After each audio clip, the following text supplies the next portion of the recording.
We lift off from San Juan, a route Steven has flown hundreds of times, but this is the scariest sky traffic he's ever seen.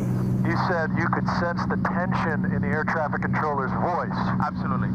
The airports have no working radar, so every slow Cessna and every fast jet is flying by sight in a dust-filled sky. The airspace is so crazy, it's actually dangerous right now. We cross over resorts and neighborhoods all shattered by Maria, and 8 miles later touch down amid shattered airplanes as some of the first outsiders to reach Vieques since the storm. Just picked up by Maria and thrown here. And look at these over on this side.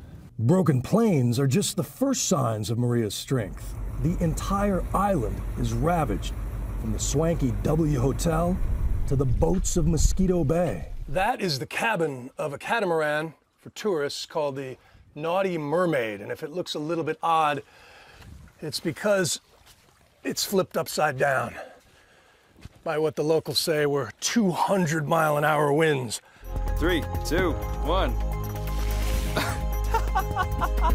In happier times, the glow-in-the-dark plankton that lives in this bay helps lure the tourists that drive the economy. There is no salvaging the upcoming high season, but that is a worry for later. Right now is about survival. We out of food, we're running out of food and water. That is the kind of heartbreaking, soul-draining scene that's getting played out again and again as people look at her cry as she gets on a sat phone for the first time. Oh my God. It crushes your soul to watch that. And this is the line. This is a 2-hour line of folks waiting to give proof of life to a wife or a husband or a father. It's rough. I love you. Give the kids a call. Bye-bye. How's that feel? Can I see your eyes? Can you move your sunglasses for me? We're doing all right. You know, it's this tough. We need help. You know, so go back and tell them. That's why I'm here, brother. That's why I'm here. Go back and tell them we need help. You know, tell the president, our senators, everybody needs help here. So Archie, I lost everything.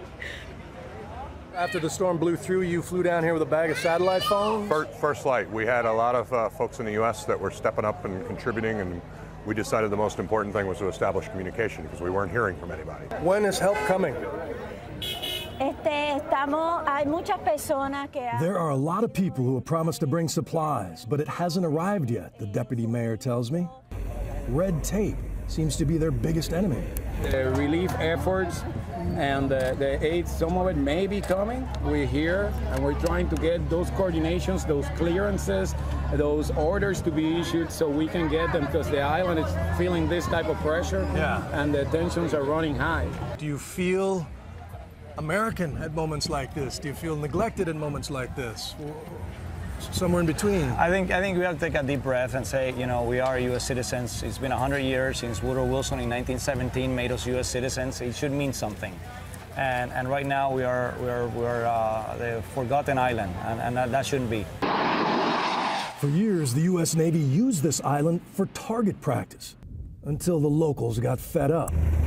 What better way to make it up to them? By storming the beaches with aid instead of bombs. This is something that needs and requires someone who knows how to distribute goods in the middle of almost a war zone. So you're making a plea for martial law? I am making a plea for martial law. I am making a plea for having 3, 4, 5 days where we can distribute diesel, where we can distribute water, where we can give food. I mean, it's been 6 days after the hurricane, and it's just a horrible scenario in Puerto Rico. I just need to tell my mom I'm okay. Do you have her number? Brittany moved here from Brooklyn 4 years ago. Now she's helpless because she has no cash in a cash-only society. Thank you. I love you. Bye. Ready? Mama, everything is gonna be all right. Okay? Take care. I have no money. They won't let us get money, and I can't use my debit card, so we're all screwed. Like, I don't even know what to do. Here's a few bucks. Oh my God. This is so stressful. We're okay. Like, we're not gonna die, but like, there's no help. This is the only help. Robert Becker has saved everybody here.